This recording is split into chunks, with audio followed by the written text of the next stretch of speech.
நம்ம ஒரு சின்ன கதையை பற்றி இப்போ நான் பேச போகிறேன். சுடர் நிமிர்ந்த நடை. இது ஒரு திருநங்கையின் கண்ணீர் கதை. சும்மா கற்பனை கதை மட்டும்தான். பார்க்கலாமா?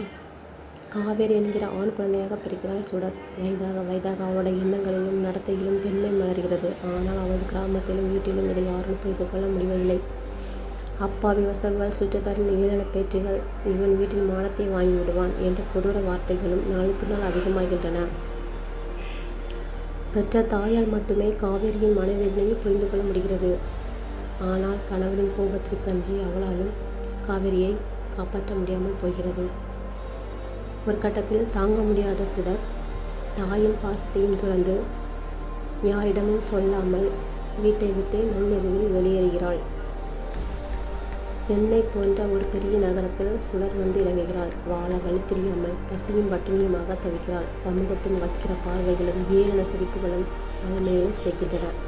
பிழைப்பிற்காக வேறு வழியின்றி பேருந்துகளிலும் ரயில்களிலும் காசு கேட்கும் நிலைக்கு தள்ளப்படுகிறாள்.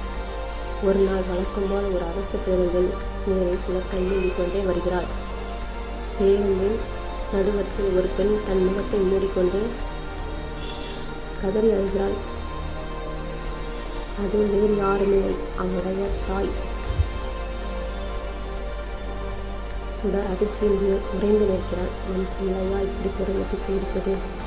நான் பெற்ற பிள்ளைக்கு இந்த நிலைமை என்று அம்மா கதை வழிவதை பார்த்து சுடரின் என்று முடிக்கிறது. தாயை நெருங்க முடியாமலும் தன் நிலையை நினைத்து வெட்கப்படும் அடுத்த நிறுத்தங்களில் ஓடும் பேருந்திலிருந்து இறங்கி ஓடுகிறாள் சுடர். அன்று இரவு சுடர் தூங்கவே இல்லை. தாயின் கண்ணீர் அவளுக்குள் ஒரு பெரும் தீயை மூட்டுகிறது. பிச்சை எடுப்பதும் கையேந்துவதும் என் தவறில்லை. ஆனால் கடைசி வரை இதே வாழ்க்கையை வாழ்வது என் சோம்பேறித்தனம். என்னை ஒதுக்கி இந்த சமூகம், என் அம்மாவை தலை குனிய வைத்த இந்த சமூகம் என்னை அண்ணாந்து பார்க்க வேண்டும் என்று சபதம் எடுக்கிறாள் அந்த சுடர். சுடர் தனக்கு தெரிந்த தையல் கல்லை கையில் அடிக்கிறாள். பகலில் கூலி வேலை செய்தும் இரவில் தையல் மிஷினில் உழைக்கிறாள். சில திருநங்கை தொழில்களையும் சேர்த்து கொண்டு ஒரு சிறிய தையல் கடையை தொடங்கினாள். ஆண்டுகள் உருண்டோடுகின்றன. சுடரின் உழைப்பும் நேர்மையும் தரமான ஆடைகளும் அவரது தொழிலை பெரிய அளவில் உயர்த்துகின்றன. சுடர் பேசல்ஸ் என்ற தையல் நிறுவனம் வருகிறது. அங்கு அவளை போன்ற பல திருநங்கைகளுக்கும் ஆதரவற்ற பெண்களுக்கும் வேலை வாய்ப்பளிக்கிறாள்.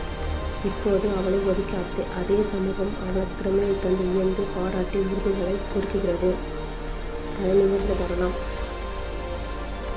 இதுதாங்க பொண்ணுக்கு ரொம்ப முக்கியம். அது நிமிர்ந்து நடக்கணும்.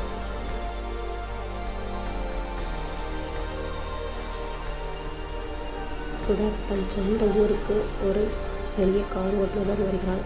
ஊரே அவளை வியப்புடன் பார்க்கிறது. தன் வீட்டின் வாசலில் போய் நிற்கிறாள். அதே தந்தை, அதே சுற்றத்தார் பிரமிப்போடு நிற்கிறார்கள். காரில் இருந்து இறங்கிய சுடர் நேராக தன் தாயிடம் சென்று அவளது பாதங்களில் விழுகிறாள். தாய் கண்ணீருடன் அவளை அள்ளி அணைத்துக் கொள்கிறாள். அவ்வளோதாங்க. இதுக்கு மேலே வேறு என்ன வேணும்? முடிவு பார்க்கலாமா?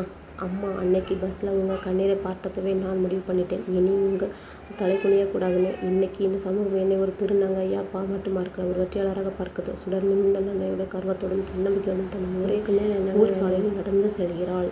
முடிவு பார்க்கலாமா? நன்றி. ஒவ்வொரு மனிதன் போராட்டத்திற்கும் பின்னே ஒரு வெற்றி காத்திருக்கிறது. இந்த வீடியோ உங்களுக்கு பிடித்திருந்தால் மறக்காமல் லைக், ஷேர், சப்ஸ்கிரைப் பண்ணுங்கள்.